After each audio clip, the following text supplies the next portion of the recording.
네, 시작할까요? 슛 들어갔어요? 네네. 네, 다시 한번 인사하겠습니다. 안녕하세요. 안녕하세요. 네. 지금 화원 고1, 2 혹은 중3, 예비 고1 학생까지 여기 있죠. 혹시 여기 고3 있어요? 고3? 고3은 없어요? 네. 고3 수업은 따로 있어요. 여기 밑에. 자, 여러분들 지금 선생님이 2개 나눠준 거 있죠? 오리엔테이션 하나 있고 학습 컨설팅 개인 프로파일 하나 있고 2장의 핸드아웃을 받았을 거예요.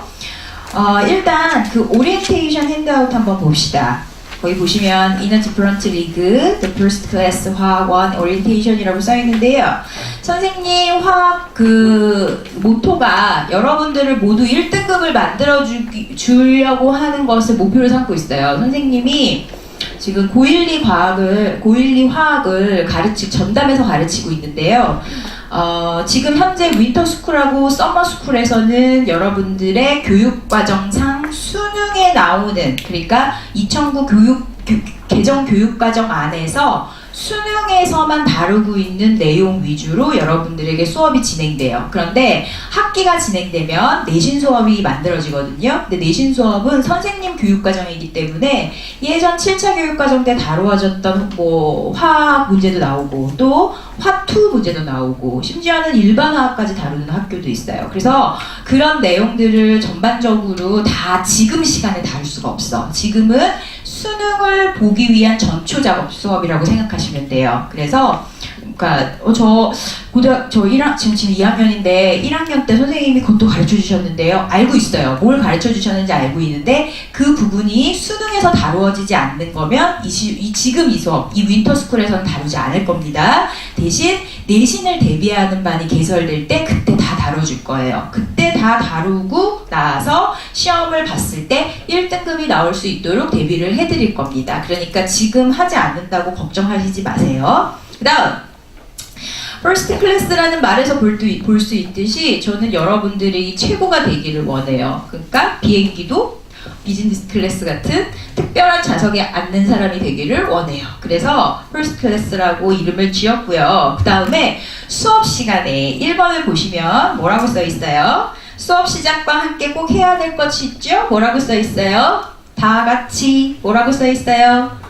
웃어주세요. 웃어야 돼요. 웃어야 된다. 들어왔을 때 이렇게 이렇게 야리고 이러면 안 돼. 막 이렇게 악마미소 이런 거 안 돼. 아시겠죠? 다 웃고 있으세요. 안 웃고 있으면은 가서 이렇게 양말 벗겨 간지름 피울 거야. 웃어야 돼. 아시겠죠? 네. 그 다음에 2번째.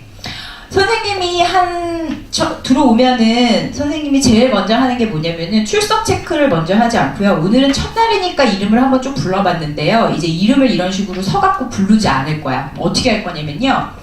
딱 한 3분 정도 일찍 들어올게요. 그거는 양해해 주세요. 그러니까 한 3분 정도 일찍 들어와서 대기하고 있다가 종침과 동시에 여러분들 숙제 검사를 할 건데 내가 여기를 쭉 지나갈 거예요. 이렇게 쑥 지나갈 거야. 그러면은 여러분들이 해갖고 온 프린트와 교재 숙제를 양쪽 옆에다 딱 펴놓고 대기하고 있어야 돼. 아시겠죠? 그러면서 빠르게 넘겨주세요. 그럼 선생님이 보는데 10초도 안 걸리는데 그렇게 해서 여러분들 숙제를 다 체크하면 어떤 학생이 무슨 단원을 잘 못하는지 바로 파악이 돼요. 그래서 그거를 내가 매 수업 시간마다 할 거니까 딱 수업 시작이 될 것 같으면, 그러니까 전 시간에 수업이 끝나면 바로 교재와 프린트를 피고 대기하고 있으셔야 돼요. 그리고 웃고 있어야 돼요. 아시겠죠? 네. 만약에 과제를 안 해왔다. 그럼 선생님이 뭘 할 거냐면은, 네, 고맙습니다.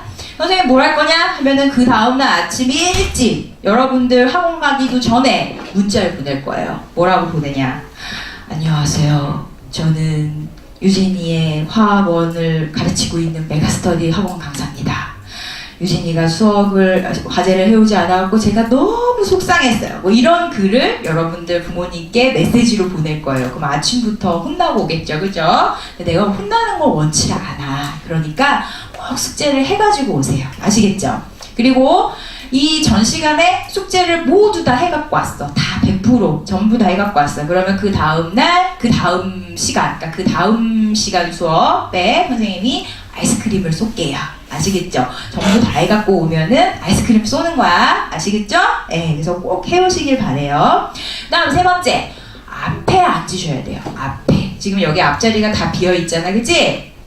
앞에 앉으세요. 일단 앞에 앉으면 선생님하고 눈 마주치면서 이렇게 눈 마주치면서 그렇게 수업할 수 있어. 그런데 이제 조금 부작용이 이제 선생님 모공이 잘 보여. 근데 참아주시고 앞에 앉으세요. 그리고 뒤에 앉으면 선생님이 1시간 내내 질문할 거예요. 뒤에 계시는 학생들 1시간 내내 질문 당할 수 있어요. 그러니까 앞에 앉아주시고요.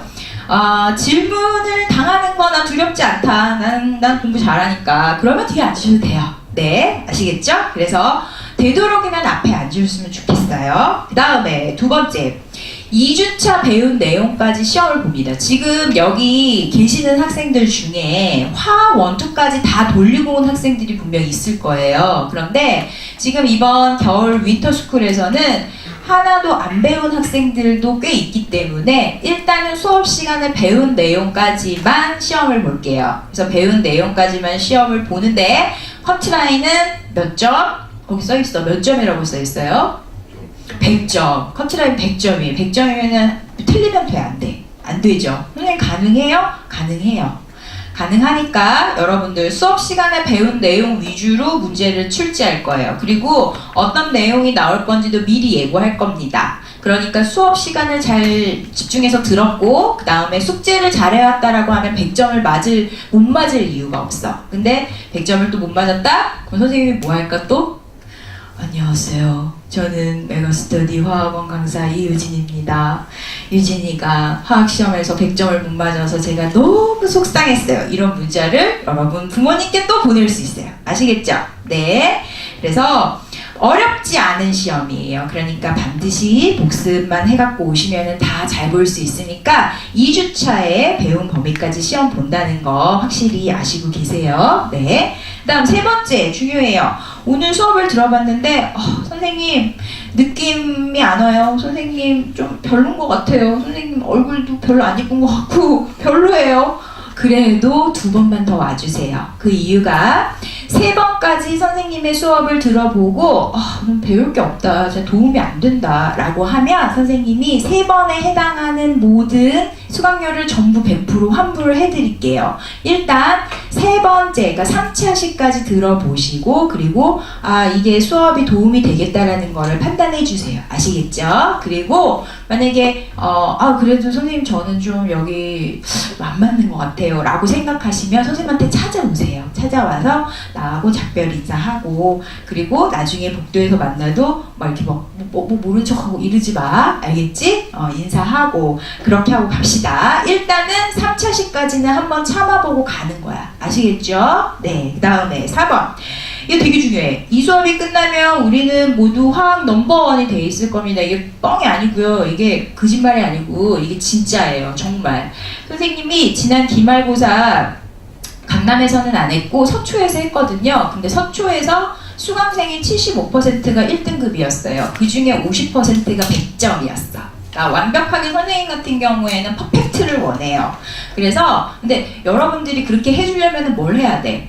내가 수업만 잘해서는 안 되겠지, 그치? 과제도 열심히 해갖고 오고 그리고 모르는 거에 대한 질문도 열심히 하시고 그래서 여러분들이 수업에 적극적으로 임하셔야지만 가능한 거예요. 그런데 실제로 이게 여러분들 그럼 선생님 되게 쉬운 학교 아니에요? 되게 문제 쉬운 학교 아니에요. 저 서울 상문 혹시 들어봤어요? 서울 상문 그 다음에 서문여고 그 다음에 또 어디였더라? 그때 봤던 학생들 중에 동덕여고 그러니까 다 강남권에 있는 학생들이었어. 서초에 있으니까 다 학교가 이쪽이 아니고 저쪽이기는 한데 어쨌든 다들 어려운 학교였는데 1등급 또는 만점 받고 다들 화학 성적은 좋게 나왔어요. 그러니까 여러분들이 믿고 따라와 주시면은 성적 향상은 제가 책임지고 해드리겠습니다. 아시겠죠? 네.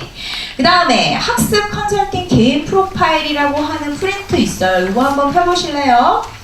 이건 뭐냐면요. 선생님이요, 여기 지금 화학 강사로 일하고 있는데, 지난 2012년, 2013년까지 여기 지금 3층, 4층에 뭐 있는지 혹시 알아요? 이 건물의 3층, 4층에.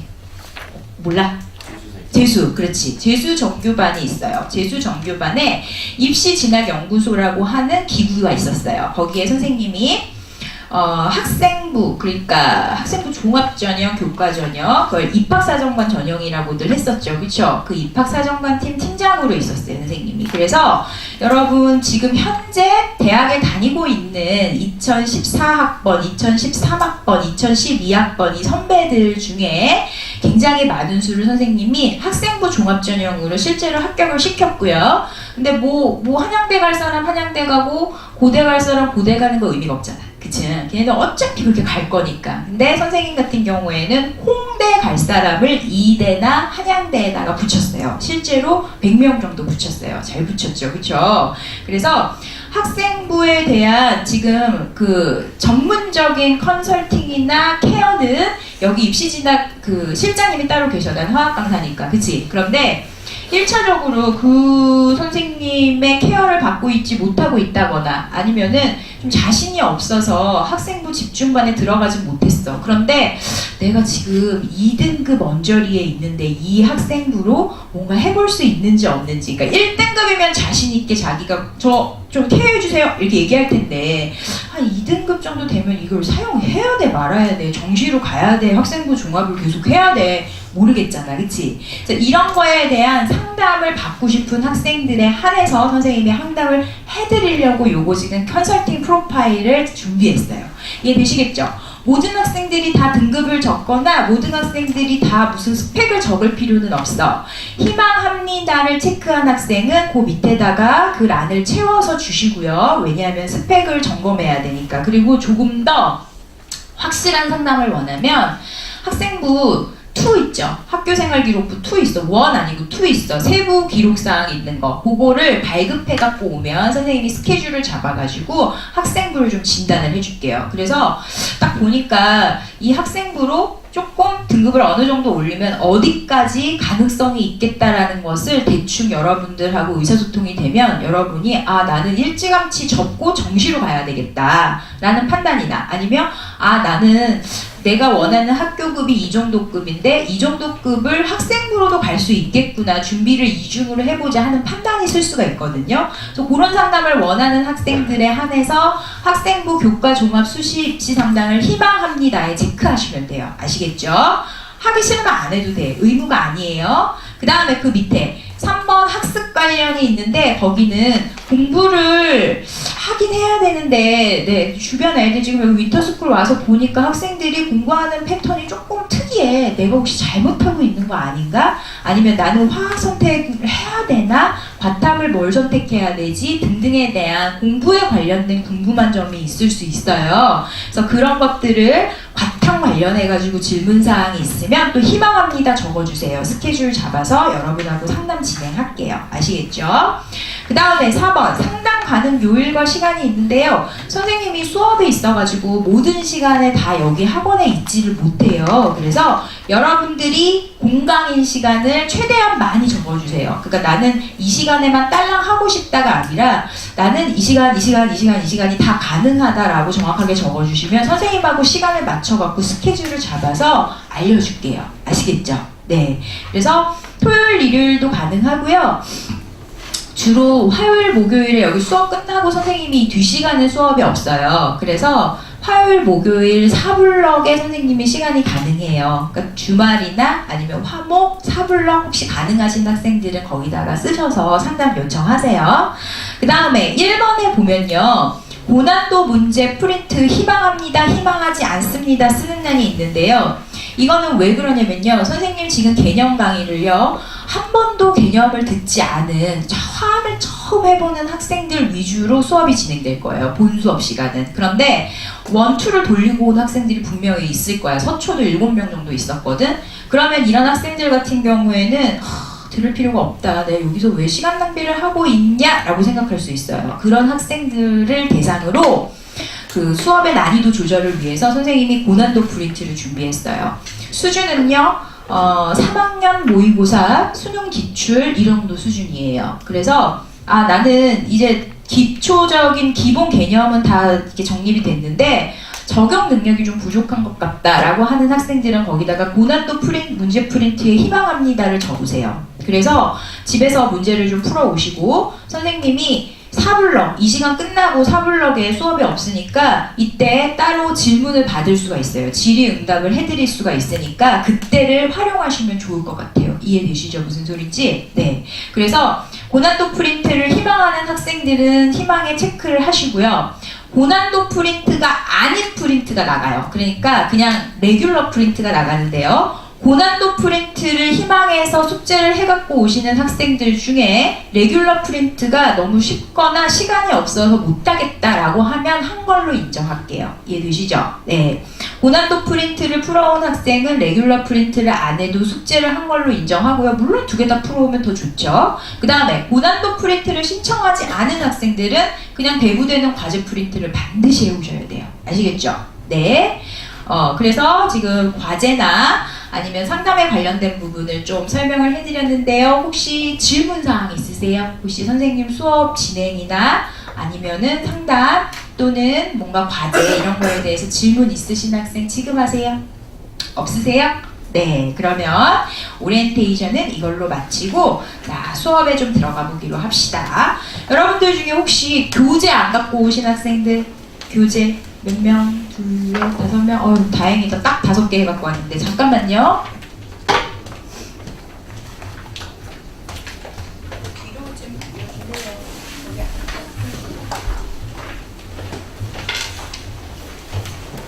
저기 한 부 주세요. 옆으로 한 부 주세요. 여기 옆으로 한 부 주시고 교재 안 갖고 온 학생들 받으세요. 그리고 교재 갖고 오신 학생들은 몇 쪽을 피시냐면요. 6쪽을 피세요. 교재 이거 받는 과정 중에 선생님이 웃지 못할 우픈 슬프고도 웃긴 얘기를 하나 해드릴게요. 지금 선생님 교재 이렇게 나왔잖아요. 그죠? 그래가지고 이제 선생님이 뭐라고 이렇게 했냐면은 여기 첫 번째 장을 한번 펴시면 이런 속페이지가 나오죠. 그죠?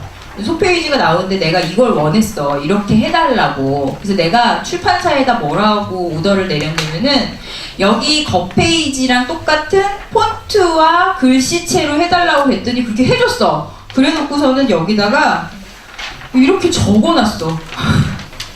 출판사에서 겉표지와 동일한 제목과 폰트 이렇게 적어놨어. 망했어. 그래서 이해해주기 바래요, 여러분들.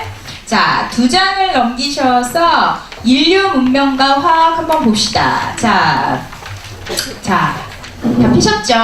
6조. 자, 첫 번째가 인류 문명과 화학이에요. 자, 이 단원에서는 뭐를 가르쳐주고 싶으냐면요. 인류 문명이 시작된과 동시에 화학에 관련된 역사적인 사건들 몇 가지가 일어났다라는 거야. 그런데 그 역사적인 사건들이 꽤 많이 있는데 어떤 사건들이 우리 이 화학을 배우면서 조금 더 포커스를 맞춰야 되는 반응인지를 보자는 거지. 그 첫 번째로 일어났던 사건이 뭐냐면은 불의 사용이에요. 불의 사용은 언제부터 시작됐을까? 언제부터 시작됐을까, 얘들아? 불의 사용. 자, 민석이 어딨어? 불의 사용은 언제부터 시작됐을까? 원시인들 시작됐지. 거기 보면은 6페이지에 19금 그림도 막 있어. 벌거벗은 사람들이 뭔가를 불을 떼고 있지, 그치? 이 사람들이 처음에 불을 갖게 된 거는 뭔가 이렇게 막 마찰해갖고 또는 번개에 의해서 우연치 않게 불을 얻었겠죠, 그쵸? 근데 불을 얻고 보니까 이거 굉장히 유용한 도구인 것 같아 해서 불의 사용에 대해서 고민을 하기 시작했고 전적으로 불을 사용했어요. 그쵸? 그런데 이 불의 사용에 의해서 파생된 3가지 사건이 굉장히 인류 문명에 큰 영향을 미쳤다는 거예요. 그 첫 번째가 뭐냐면은 금속의 사용입니다. 금속의 사용. 자, 금속 중에서도 인류 문명 또는 정복 역사에서 가장 중요하게 꼽히는 2가지 금속이 뭘까? 뭐하고 뭐? 그렇지. 구리하고 뭐예요? 철이었을 거예요. 구리하고 철로 인해서 청동기 문화와 철기 문화가 만들어졌었죠. 그렇죠? 그런데 이 그러니까 즉 구리를 사용하는 청동기 문화와 이 철기 문화를 비교해보면 사실상 지구상에서 존재하고 있는 비중은 철이 훨씬 커요. 그런데 이 구리가 먼저 사용된 이유가 뭐였을까요?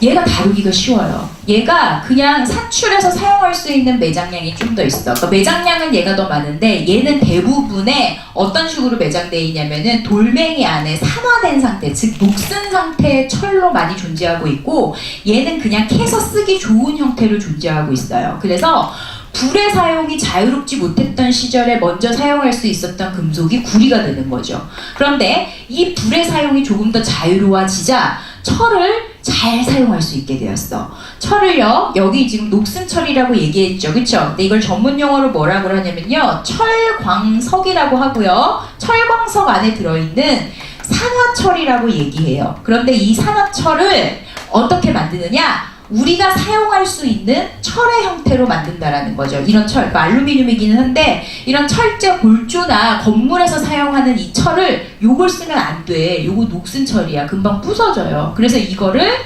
우리가 사용할 수 있는 철로 만드는데 이 철로 만드는 과정을 전문 용어로 철의 재련이라고 합니다.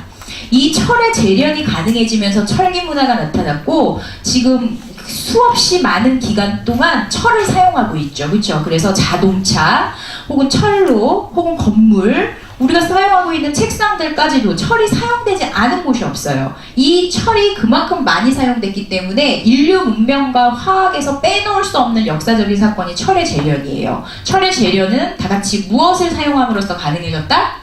그렇지. 불의 사용을 함으로써 가능해진 게 철의 재련입니다. 이게 역사적인 사건 첫 번째예요. 자, 이 철의 재련은요, 나중에 우리가 큰 사단원을 배우게 될 텐데, 그때 배우는 산화환원 반응의 일종이에요. 자, 일단 불을 사용했기 때문에 화학 반응이라고 얘기하고요. 화학 반응 중에서도 산화환원 반응이라고 얘기해요. 선생님, 산화환원 반응이 뭐예요? 사단원에서 정확하게 가르쳐 드릴게요. 철의 재련은 화학 반응이면서 그 화학 반응 중에서도 산화환원 반응 중에 하나이다라고만 알고 여기서 넘어가시면 돼요. 아시겠죠? 그 다음 두 번째 대표적인 사건이 뭐냐면은 암모니아의 사용이에요.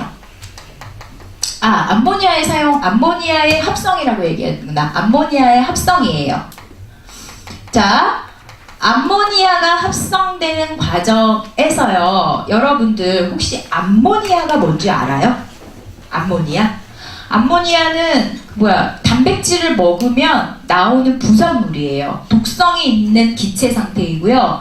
인간의 몸에서는 암모니아가 만들어지면 바로 요소라고 하는 성분으로 바뀌어서 소변으로 배출돼요. 이게 그냥 몸속에 쌓여 있으면은 독성 때문에 사람 죽을 수가 있어. 그런데 여기서 암모니아의 합성을 인류 문명을 한 획을 긋는 큰 사건이라고 지은 여기다가 그 사건을 여기다 다룬 이유가 뭐냐면 암모니아가 엄청난 일을 했기 때문이에요. 두 가지 일을 했어요. 그 첫 번째가 뭐냐면은 폭탄 제조에 사용돼요. 폭탄.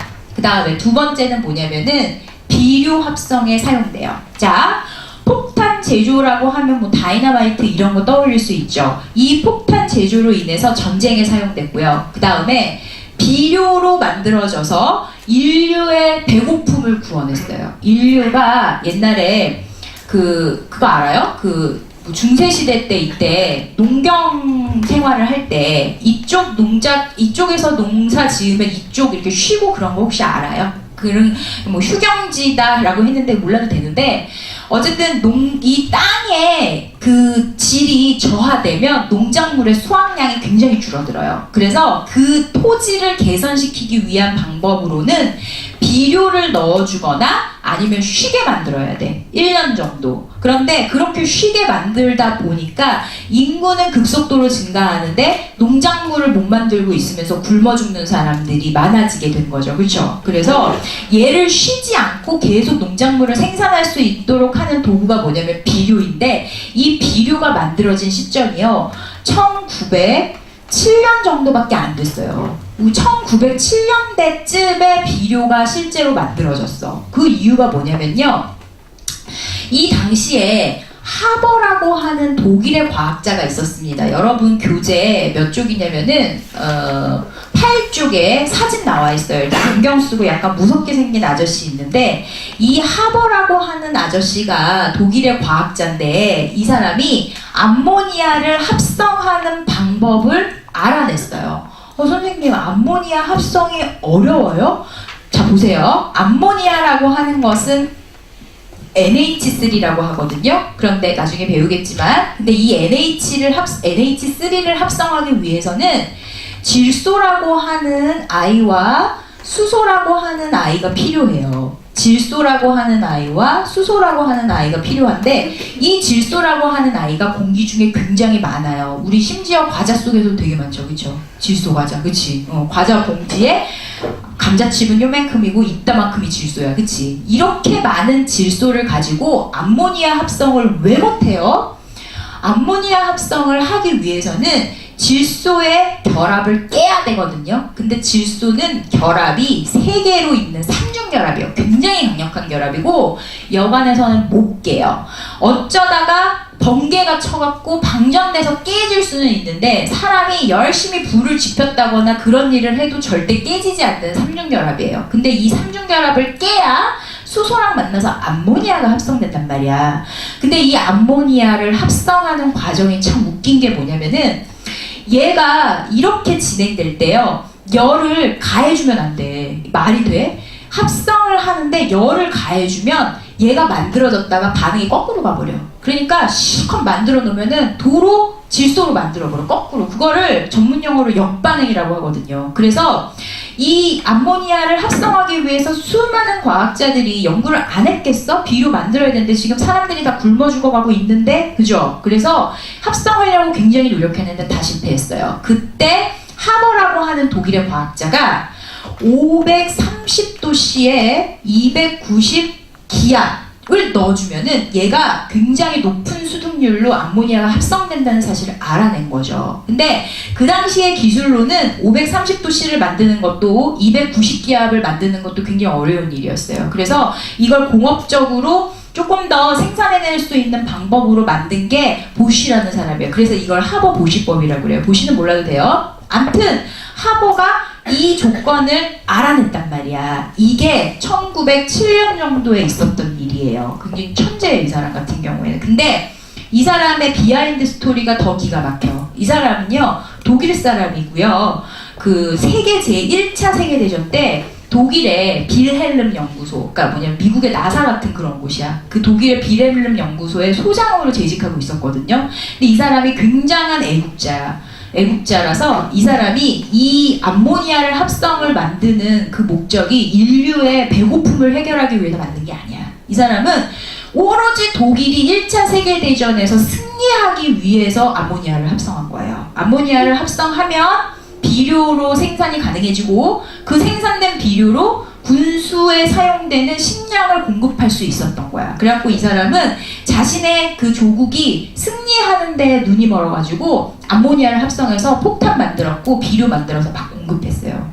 이게 여담인데, 이 사람은 어떤 일까지 했냐면요, 1900 그때가 24년인가 돼요. 날짜는 좀 기억이 안 나는데, 그때 1차 세계대전이 거의 막바지에 이르렀을 때쯤에 독일군하고 연합군이 전쟁을 하는데 하다 안 돼갖고 서로 지쳐갈 때쯤 이 사람이 독가스를 개발해요. 독가스의 이름은 포스겐이고 COCl2라고 하는 기체거든요. 몰라도 돼?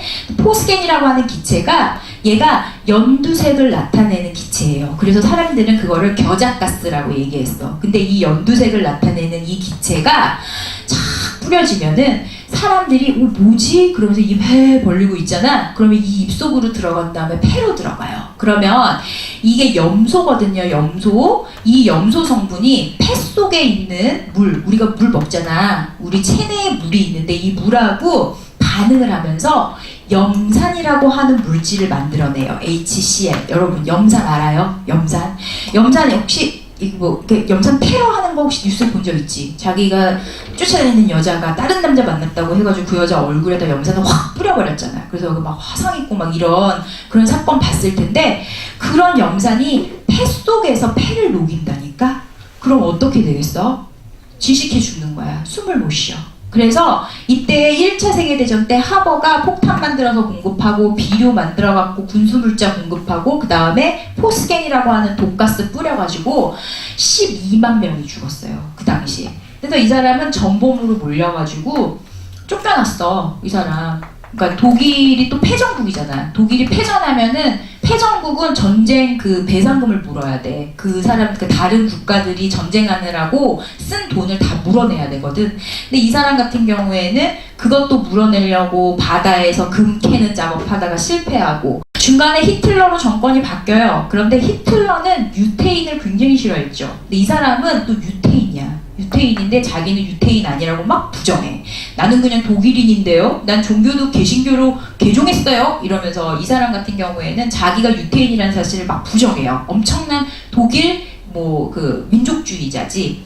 이 사람이 이런 거 만드는 동안에 부인이 한 명 있었는데 같은 대학교 동기고 같은 대학교 교수였거든요. 근데 너무 창피하다고 곤충 자살해서 죽어버렸어. 부인 같은 경우에는. 그리고 이 사람은 히틀러에 의해서 추출되고 비렐름 연구소에 쫓겨났어요. 그래가지고 스위스에 있는 공과대학 학장으로 가는데 취임식 날 전날에 심장마비로 죽었어. 심장마비로 죽고 그리고 이 사람은 아이러니하게도 1918년도에 그걸 받아요. 노벨 화학상을 받아요. 이 사람이 전범이고 막 이런 폭탄, 독가스 이런 거 만들어갖고 주지 말자고 굉장히 반대가 심했는데 결과적으로 봤을 때 지금 여러분들하고 내가 굶어 죽지 않고 지금 살고 있는 게 다 뭐 때문이야? 비료 암모니아 합성 때문이지, 그치? 그래서 이 사람이 의도하진 않았지만 전 인류를 배고픔에서 구원했다라고 하는 공로가 있었기 때문에 노벨상을 1918년도에 수여하기도 했어요, 실제로. 그래서 지금 암모니아 합성을 보면은 몇 도가 필요하다고? 높은 온도가 필요하죠. 530도씨라고 하는, 그치? 이 높은 온도를 조성해주는 건 무엇의 사용 때문이야? 불의 사용 때문이지. 그치? 그래서 두 번째, 불의 사용에 의해서 만들어진 인류 문명의 혁혁한 어떤 굉장히 역사적인 사건 두 번째가 암모니아 합성이에요. 되시겠습니까? 그 다음 세 번째, 마지막입니다. 뭐냐면요. 화석 연료의 사용이에요. 자, 화석 연료가 뭐죠? 화석 연료는 화석으로 만든 연료예요. 그죠? 뭐예요? 어떤 게 있지? 그렇지. 석탄이나 뭐가 있어? 석유가 있어. 자, 이 석탄이나 석유는요, 여러분이 배울 큰 3단원, 아름다운 분자세계에 탄화수소 화합물이라고 하는 단원이 있어요. 그 단원에서 한 번 더 다룰 텐데요. 석탄이나 석유를 다루진 않을 거예요. 그거는 7차 교육과정 때 이미 다뤄졌고, 지금은 개정돼서 다루고 있지 않은데, 아마 내신을 탄화수소 화합물까지 배우고 온 학생들은 아마 학교에서 이런 석유나 석탄에 대한 얘기를 배웠을지도 모르겠어요. 근데 2009 개정교육과정에서는 빠졌어요. 대신 석탄과 석유라고 하는 아이는 화석 연료이고 이 화석 연료인 이 아이들의 주요 구성 원소가 탄소하고 수소라는 사실에 주시하셔야 됩니다. 여러분들. 탄소랑 수소로 이루어져 있다. 그리고 이 탄소와 수소로 이루어져 있는 이 화석 연료가 연소 반응을 일으킬 때에 어떤 물질을 발생시키냐면은 CO2, 자, 이산화탄소라고 하죠. 이 이산화탄소와 H2O, 즉 물이라고 하는 연소 생성물을 만들어낸다. 여기다가 좀 포커스를 맞추셔야 돼요.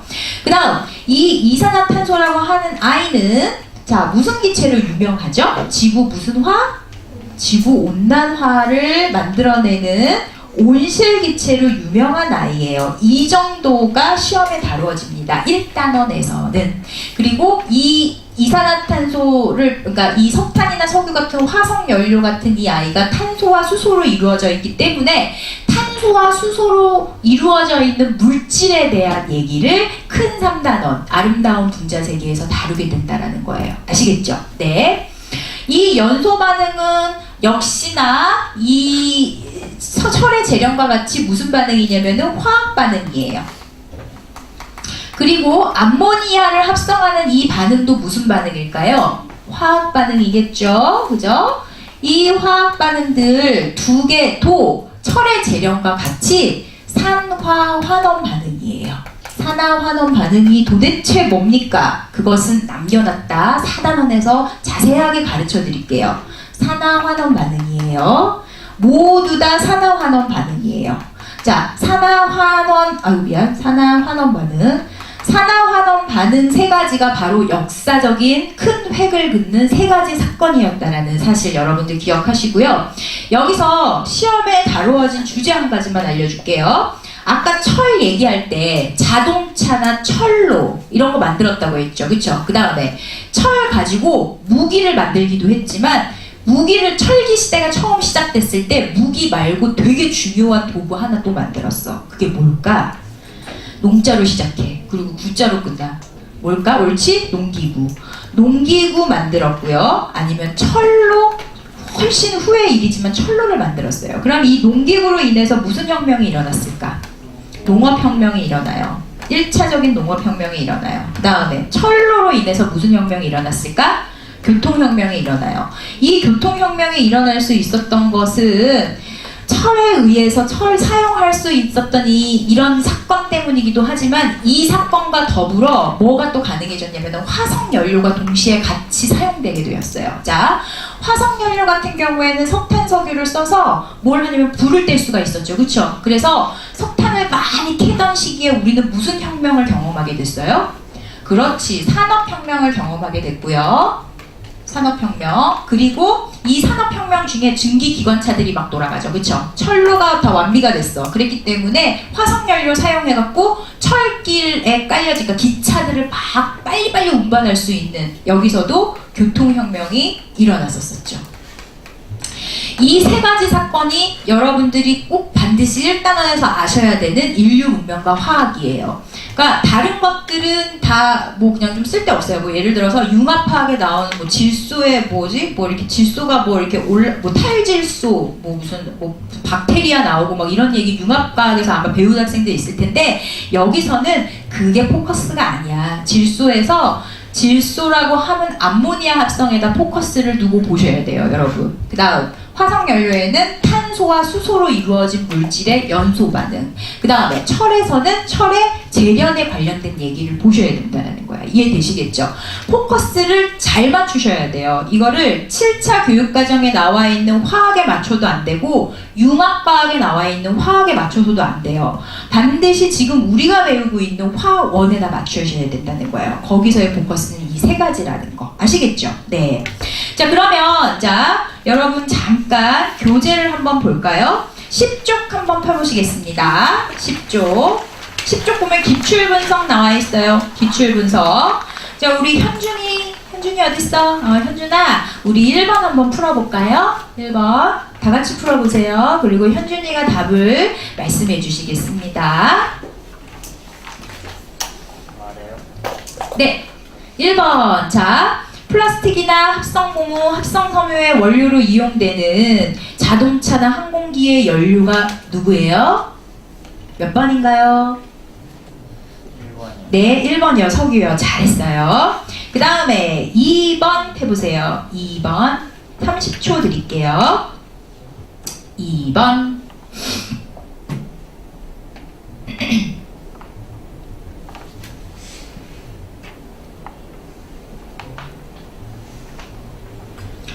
자, 향주야.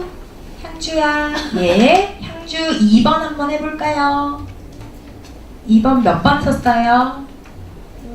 5번이요. 잘했어요. 자, 다른 학생들도 다 5번 나왔어요? 네, 그 다음에 3번 해봅시다. 3번 희연아. 희연이가 3번 해볼게요.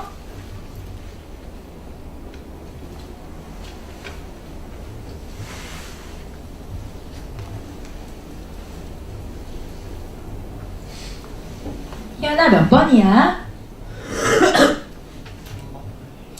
볼게요. 가는요, 토기 도자기죠. 그쵸? 토기 도자기는 흙을 불을 때 갖고 굽는 거지. 그쵸? 그래서 가의 제작은 불의 이용으로 가능하게 되었고요. 나는 석유니까 화석연료 맞아요? 네, 그 다음에 등장불은 불태우는 거죠. 불태우는 거를 다른 말로 연소라고 해요. 그러면 몇 번이지? 옳지, 잘했어요. 그 다음에 은석이 4번 한번 해볼게요. 은석아, 4번의 가에 화석연료 A는 어떤 원소와 어떤 원소가 있다고 했어? 그렇지. 탄소와 수소가 있으니까 산소랑 만나면 물 말고 뭐가 만들어져요? 그래서 B가 누구예요?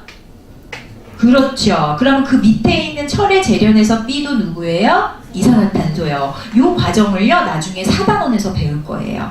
자, 그럼 가나 모두 불의 이용과 관련이 있습니까? 있어요? 불의 관련과 있어요? 불의 관련이 있어요. 그 다음에 A는 수소 원소를 포함하고 있나요? 네. 그 다음에 B는 지구온난화의 원인되는 물질이에요? 맞죠. 그래서 정답이 몇 번? 5번. 자, 여러분 여기 지금 우리가 다룬 이 문제는요 빵점방지용 문제. 무슨 소리냐면은 여러분 수능 몇 문제 나오는지 알아요? 수능 화학 몇 문제인지 알아? 수능 화학 20문제인 거 다 알고 있어요? 네, 이 수능 화학 20문제 몇 분 동안에 풀어야 되는지도 알고 있어요? 그렇지, 30분 동안 풀고 있는 거 알고 있죠? 근데 20문제를 30분 동안 풀면 될까 안 될까? 안 돼요, 망해요. 어떻게? 20문제를 몇 분 동안 풀어야 돼? 25분 동안 풀어서 마킹하고 검토하고, 그치? 그래야 되잖아. 그러면은 이 20문제를 하나에 1분에서 1.1분 정도로 풀면 돼, 안 돼? 모든 문제를 다 그렇게 풀면 망하는 거야. 왜요? 자, 1번부터 5번까지 문제 수준하고 16번부터 20번까지 문제 수준이 같을까 다를까? 달라요. 어디가 어려워?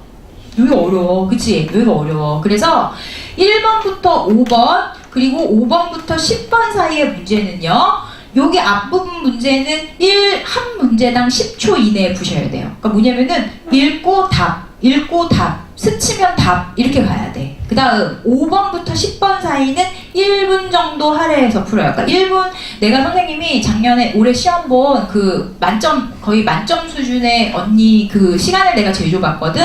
근데 그 언니가 43초 걸리더라고. 여기 이 약간 5번에서 15번 사이 문제들, 거기가 43초에서 46초 정도 걸려요. 한 문제 푸는데. 그러니까 완전 쉬운 문제 말고 약간 이렇게 생각해야 되는 문제. 그리고 거기서 아낀 시간을 16번에서 20번 사이에 있는 문제에다 할애하셔야 돼요. 하나당 한 2분 정도 걸릴 수 있거든요. 그렇게 해야 만점이 나와요. 이번에 2016 수능 1컷이 몇 점이었는지 혹시 아는 사람? 몇 점이었지? 몰라요? 47점이었어요. 47점. 1컷이. 1등급 컷이 47점이야. 그러면 지금 20문제 중에 2점짜리 문제랑 3점짜리 문제가 섞여 있단 말이야. 그치? 그러면 몇 점짜리 하나 틀렸을 거야? 3점짜리 하나 틀려야 1등급 컷이에요. 4개 틀리면 몇 등급인 줄 알아요? 4등급이에요. 4개 틀리면 4등급. 4등급이면 쓸 데가 없어. 이렇게 되면 큰일 나. 그래서 여러분들 같은 경우에는 1컷에 맞추려고 공부를 하시면 안 되고요. 지금부터 만점을 향해서 공부를 하셔야 돼요. 그래야 1컷에 걸릴 가능성이 높아지게 되는 거죠. 그죠? 그 다음에 시간 안배 잘못하잖아요? 그러면 16번 풀고 있는데 종쳐. 큰일 나. 16번 풀고 있는데 종치는데 종칠 때 막 OMR 막 카드 마킹하고 그러면 어떻게 돼? 뺏어가지. 그리고 부정행위로 찍혀갖고 쫓겨나. 그러니까 시간 안배에도 굉장히 신경을 쓰셔야 돼요. 아시겠죠? 그런데 지금 선생님하고 푼 이 네 문제는 실제 3학년들이 푸는 모의고사 문제예요. 그리고 수능 문제, 여기는 수능 문제를 내가 넣었나? 작년에는 여기 하나 2014 수능 한 문제 들어가 있네요. 그러니까 수능에서도 이런 식으로 문제가 나올 수 있어요. 스치면 답이어야 됩니다. 바로바로 푸셔야 돼요. 그래서 지금 1단원 정리가 됐고요. 잠깐 선생님이 프린트 하나 넘겨드릴게요. 프린트 하나 받으세요.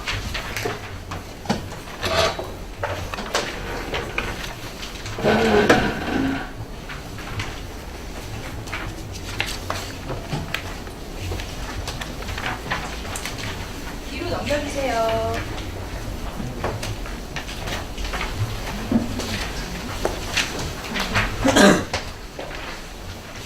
지금 넘겨드리는 게 첫 번째 과제 프린트예요. 첫 번째 과제 프린트는요, 지금 배운 것만 있는 게 아니라 이 다음 단원, 그러니까 2교시에 배울 내용까지 한꺼번에 뭉쳐 들어가 있어요. 원소와 화합물. 그래서 좀 보시고 계시고요.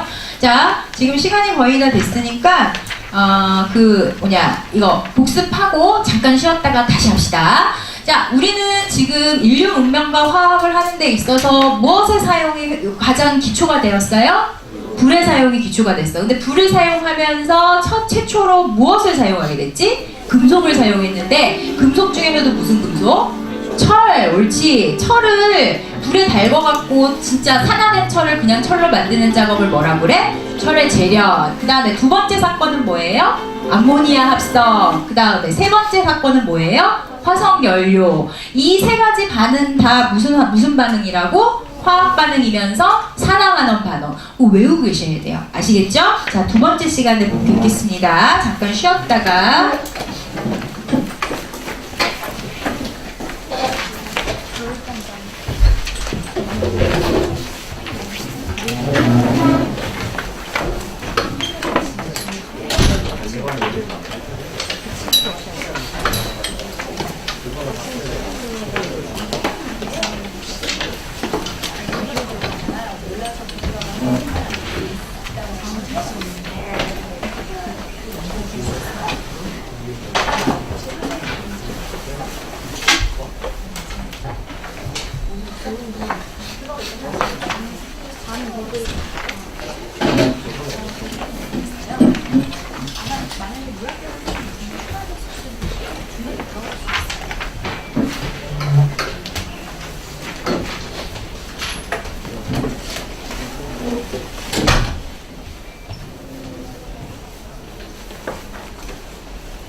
그래서